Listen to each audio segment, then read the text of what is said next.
since I've even messed with this old C60 here. Last time I was out here, I changed the oil, changed the spark plugs, and cleaned out the interior, got both doors opening, and since then I haven't really messed with it. See if the door's still open. It does. There's a snake skin, which I don't think that was there last time. That's terrifying. So, getting back in here, I got the TV out. There's a TV in here. Looked around a little bit. Got my old screwdriver left in there. So, where we're going from here, I've been trying to rebuild the carburetor. Let's move around here.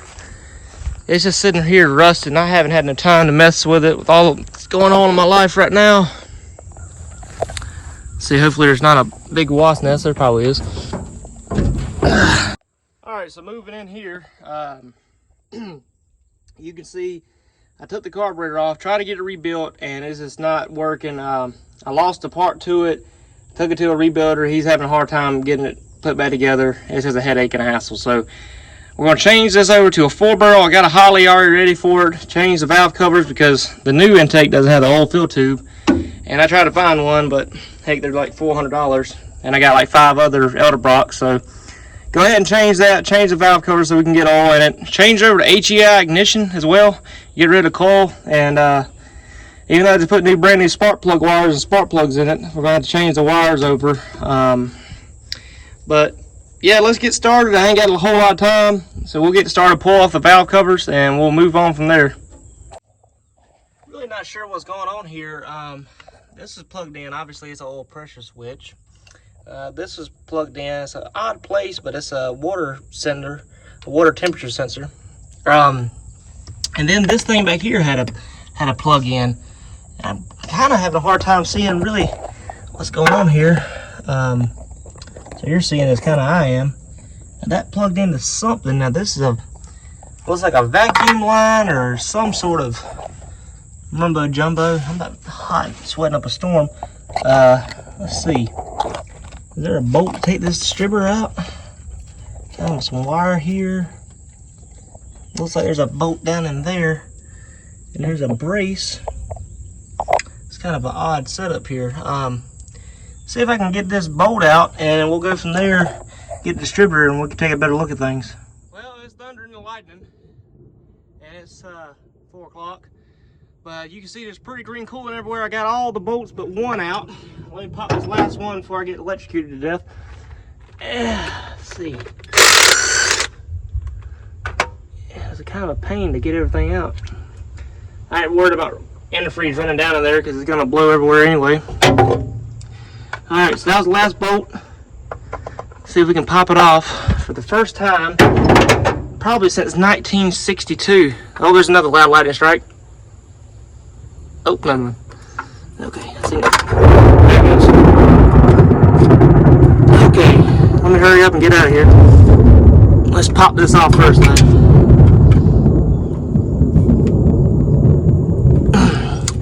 We'll be back. Hang on. Alright, I got it popped a little bit.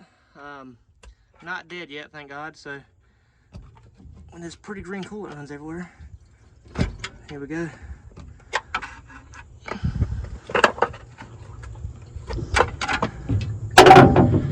Let's see. Alright, well, let's move.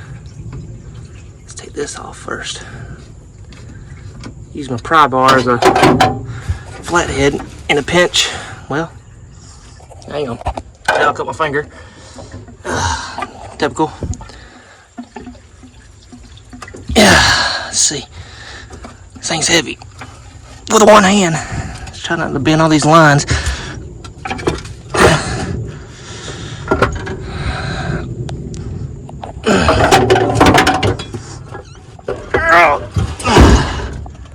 Sweet Daddy Fred Molasses. Ooh wee. Sorry, I might get my finger in a few times. Ooh, this thing's pretty dirty and I'm cut open. Alright. What is this? I've never seen that before. Now, I usually consider myself a small block aficionado, but this old, I'm not very you know, knowledgeable on. But this thing's pretty dirty in here. Got a lot of rust. Not a lot, but a good bit. Gotta clean up these intake ports before I do anything. And that probably won't be today, but geez, I don't know what what this thing is. There's an oil fill tube. I'm gonna have to drain the oil because there's antifreeze everywhere in it now. That's crazy. So when I get a chance, after this lightning and thunderstorm, probably next weekend, I'll come back. It won't mean anything for y'all, but it means something for me, time-wise. And did I break that wire, or was it already broken?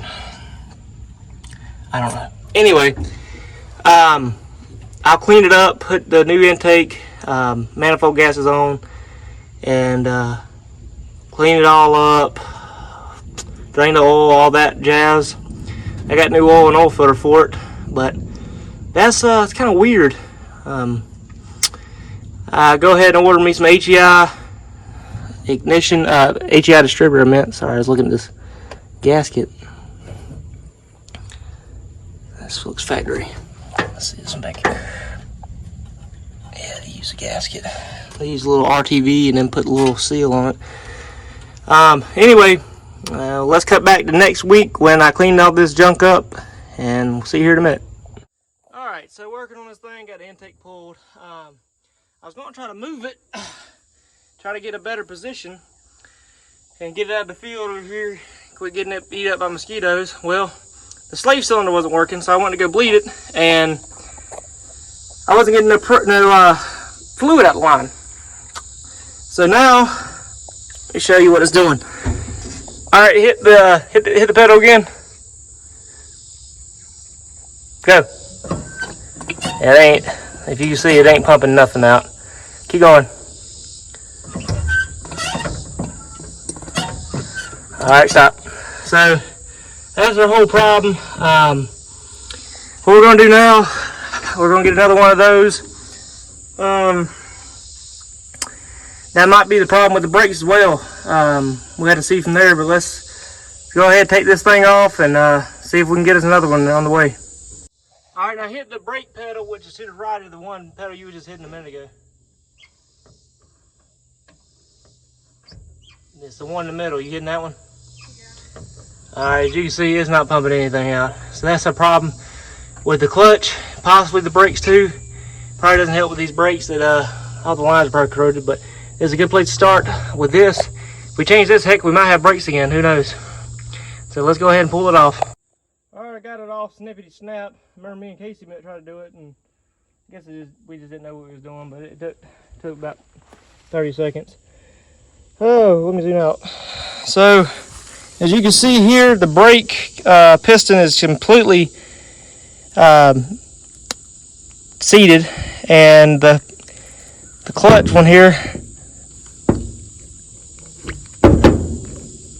it goes down, but it doesn't feel like there's a lot of vacuum in it. So this whole unit's going to need to be replaced.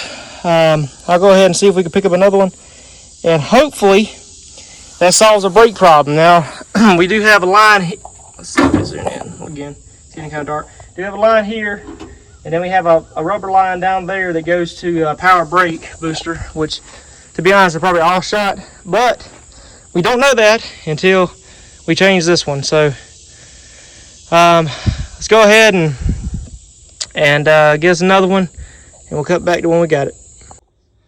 All right, I got the new master cylinder on. Took about a week to get it in. A couple days off of summer racing, actually. No other auto parts store had it, so got that one for $75. Put it on, got it bled. Now it's time to bleed the clutch, slave cylinder. All right, I think I got the slave cylinder bled. Let's see. It took quite a while, but finally got it. Go ahead and press the clutch, babe. Is that on the floor? Okay, there you go. All right, let go. So it should be working now. Now it's time to do the brakes. All right, so I cracked a distribution block line down there. I'm not getting any fluid to it. There was some old fluid, I guess, left still in it because it was dripping some, but went to go hit the pedal, nothing came out. So we're gonna start from the first line off the sleeve cylinder here at the clutch mass cylinder. All right, babe, what I want you to do, I want you to hit the brake pedal just a little bit and just hold it where it is, don't release it. Okay, stop. That's good. All right, so we got fluid coming out of there. Let's put this back on and we'll move down past this little rubber line here because these things have a bad reputation of corroding and getting hung up. So let's tighten this one back up and we'll see if fluid's traveling through this rubber line. Well, I found the problem. It's this little rubber line between the first bit of metal and the second bit of metal. I should have figured that that would happen. Let's get down here and look and see if there's any more lines. I'll kind of show you what we're working with in terms of the routing of the brake lines here. So this is not comfortable down here. So the first brake line where the rubber is goes up there. You see it's empty or off, and it runs around, comes to a bend right here. It's kind of dark. And it circles around to what looks to be a power brake booster or a vacuum booster of some sort, and it's got lines that run every which way. If you look down there, I also removed the PCV canister. Just popped it out with a little screw holding it in. Thing was cruddy, pretty bad shape. But anyway, I'm gonna put a freeze plug in that so we can change the manifold. Now we're all set to change the manifold and all. Just had to clean it up, and we got good clutch. And we need brakes, but we're working on that. So we'll probably do the clutch. Since we can throw it in the gear, we'll probably use it to move it, and then we'll get the brakes when we're off this ground that's covered in briars and ants. That'd be a lot better. All right, so not surprisingly, I couldn't find a replacement rubber line for the little intermediate connection there, so I ended up getting a copper line with 2 unions, female on both ends, and hopefully now brake fluid will shoot through. Hopefully I got it tight enough. So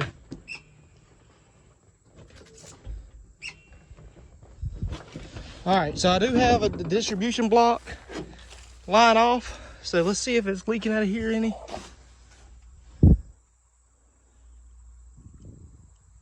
Don't see any leaking out of here.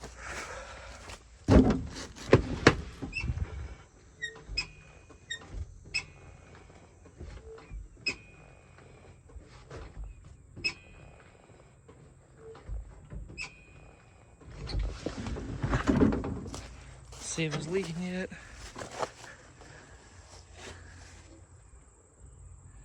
Definitely feels like the pedal is, I mean, it's definitely pumping fluid, but to what extent? Okay, so it is leaking to the distribution block. Good. Great. Okay. So I'll put this back on. You can see it there. Let's put that back together. All right, so if you can see, but you probably can't. Hello. I got the distribution block hooked back up and the brake booster's working. I feel fluid coming through here is definitely traveling. So I got over here and checked the lines and it just completely broke off, but it did have some fluid in there. So the fluid was traveling, it just broke off. I'm gonna go ahead and replace both the brake lines, but I'm feeling pretty confident that it's gonna work. So let me go ahead and order them brake lines and we'll come back. All right, so I got all the bleeder valves out except for one. It's kind of stuck in there. Cleaned them up, blew some air through them, blew some brake cleaner through them. Now I'm just gonna see if I can get brake fluid to shoot through. I did hear it, so should have shot through this one in the front. Yep, good. Okay. I'm not sure about the rear. We'll go ahead and put the front in, then we'll press the brakes again and see if the rear brake fluid comes through. So hopefully the lines from the front to the rear will be good. All right, so here's the limit with the brakes. Front passenger can't get the nut off, the bleeder valve, and the wheel cylinder busted the rubber cap off when I was trying to get to it. So That's gonna have to come out because the wheel cylinder bleeder screw is just gone. That's about gone. The front driver's side is good, and the rear would be good. I believe it is. It looks like it's got a new line, but I was looking earlier, and the reason it's not getting any fluid to it at all is because it's got a rubber line up there, and that rubber line is a stop slam up. So forget about back brakes, because I've been pumping them with no bleeder valve in it, and nothing's came out. But I think they would work, given the opportunity. Here's the bleeder valves for them. So what I want to do, replace that rubber line, probably with another copper line like I did in the front, because here it is up there. So that's probably the reason we ain't got rear brakes. But I'm gonna try to get this thing moved anyway. Let's hope it moves. It should.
Let's see if we can make it up this hill.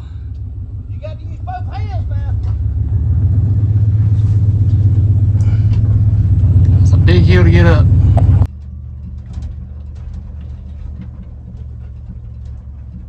My golly, I bet he did it.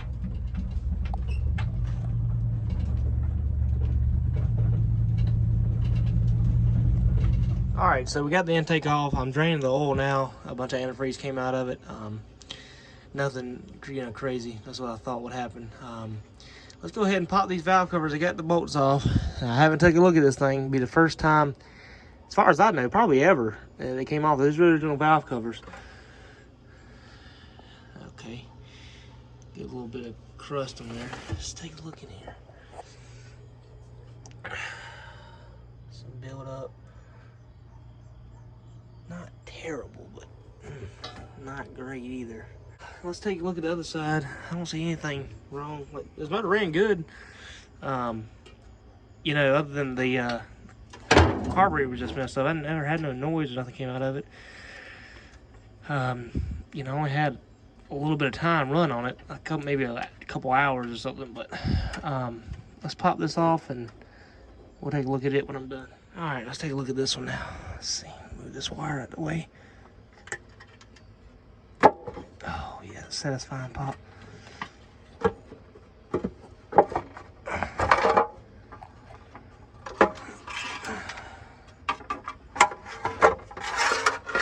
Oh, come on, move. The wire. Definitely gonna hold on to them. This one about the same. Let's see. Yeah, it's just got some crud and stuff on it. This motor needs to be ran. I'm gonna take and I got some old oil you know, I drained out of my car just in 0-20. I'm just gonna pour it down in here just to get everything, you know, pushed through. Just let it lube up. Then just let it drain 0-20, so it's gonna go drain right out. But just to get a little lube on everything. But after that, I gotta put the little PCV. They actually call it a road draft tube. Goes in that hole right there, and we'll take it, clean it up, put it back in, put the intake on, put the valve covers on, see if we can get it cranked. I don't, does it even have a fuel pump on it? No, apparently not. And the damn push rod is nasty, so I'll take it out. And I don't know what a little plate is. No idea what I did with that. I probably got one laying around. Okay. Alright, well, we know what we gotta do. Let's just let all that oil drain and we'll pour that new, the old used oil down there and just flush it out. Alright, got the intake on. Got it torqued down.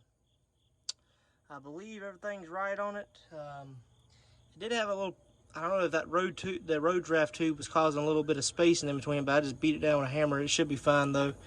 Also, I was looking at this little partial VIN plate here. If you can see if I can get it shadowed. F0307U. Now I looked it up.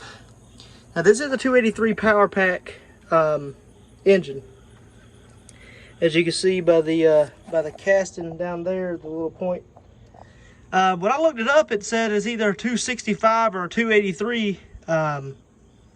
Now, with it being a power pack heads, I'm guessing it's going to be a 283. That's what they always said it was. And said it got Corvette, 1957 Corvette.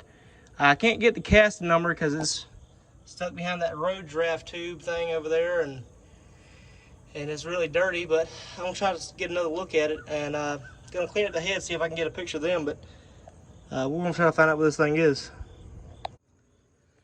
All right, so I did get the cast number off of it. As you can see there, it's 3795896. Comes back to 62, 63 to 65 Corvette 283 power pack. So I'm guessing that's what it is. I'm not sure if this truck came with it originally. Now, you can see my white legs all up in here. It's too tall to work from the ground, so I had to get up in here. But if it came stock with this motor, like I said, it says it's a Corvette motor, but I don't care. If it came stock with it, hey, that's cool. Anyway, yeah, I thought it was pretty cool, but let's go ahead and put the valve covers on, put the carburetor on, gotta get the distributor in. Gotta do a lot more work to it. Well, now this is odd. Just check this head.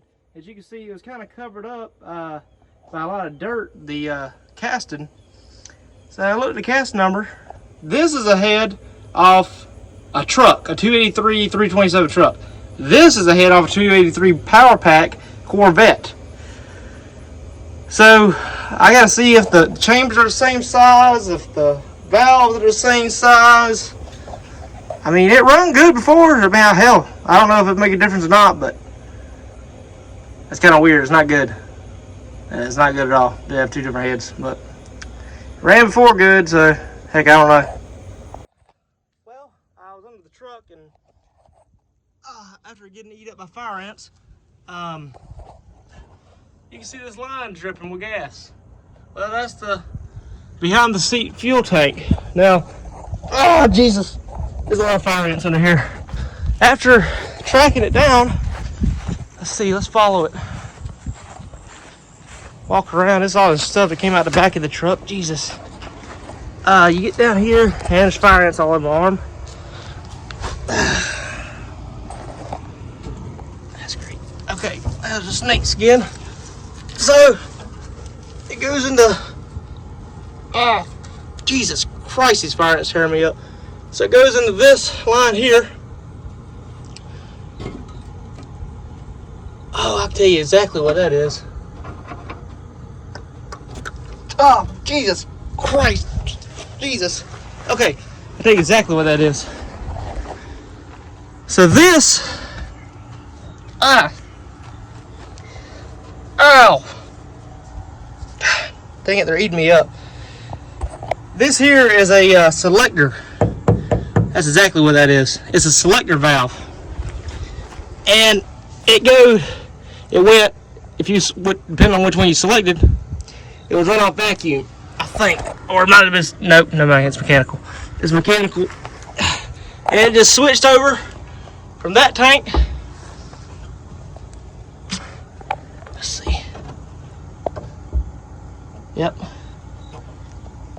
All it did, it switched from behind the seat tank to this auxiliary tank here. And you flip with a switch. And, oh, Jesus Christ, they're eating me up. Son of a, Jesus.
Anyway, let's go switch out that throttle. And the only other thing I'm missing, and luckily I got it off easily, was the rear brake line.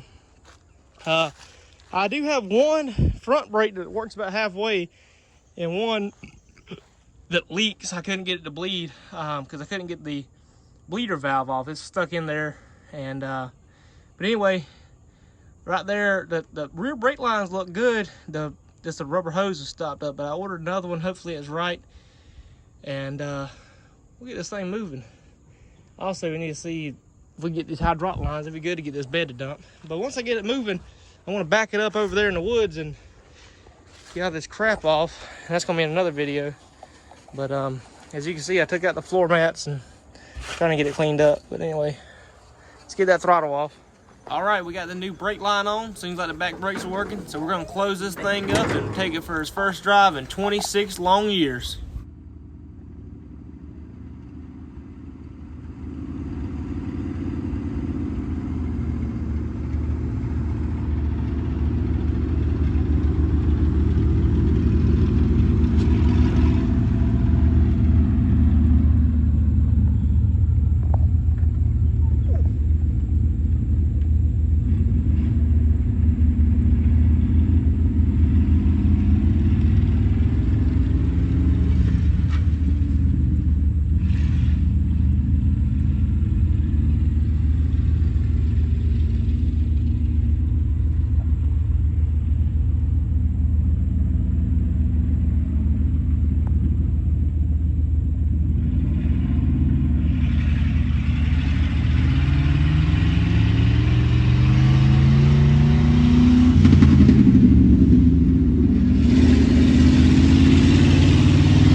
As you can see now, I'm in my new shop. You probably seen it in all the old videos. I was kind of living in a trailer and everything, and working out in the yard. And so I had a low-paying job just out of college, and now I got me a good career and everything, and moved into a new house. So I'll do a full tour. This isn't a very big garage, but it's a lot bigger than I'm used to, considering that I'm used to just working outside. So got all the motors and stuff in here, and we'll get that later on. But thank you for watching. This video has been, man, I've been waiting for that truck to be running for 2 or 3 years, and we was finally be able to do it, and I couldn't have done it without y'all. So I appreciate you tuning in and looking at my videos, and hopefully you enjoyed it. So stay tuned. We're going to do more updates. You know, just a few more this and that on that thing, because I live 25 miles from where I used to, or more. So hopefully we're going to drive it up here and start putting that thing, getting that dump bed working, put it back into service like it needs to be. So appreciate y'all watching. We'll see you here in the next few videos. I got a lot more planned, and we'll see y'all then. Catch you here next time.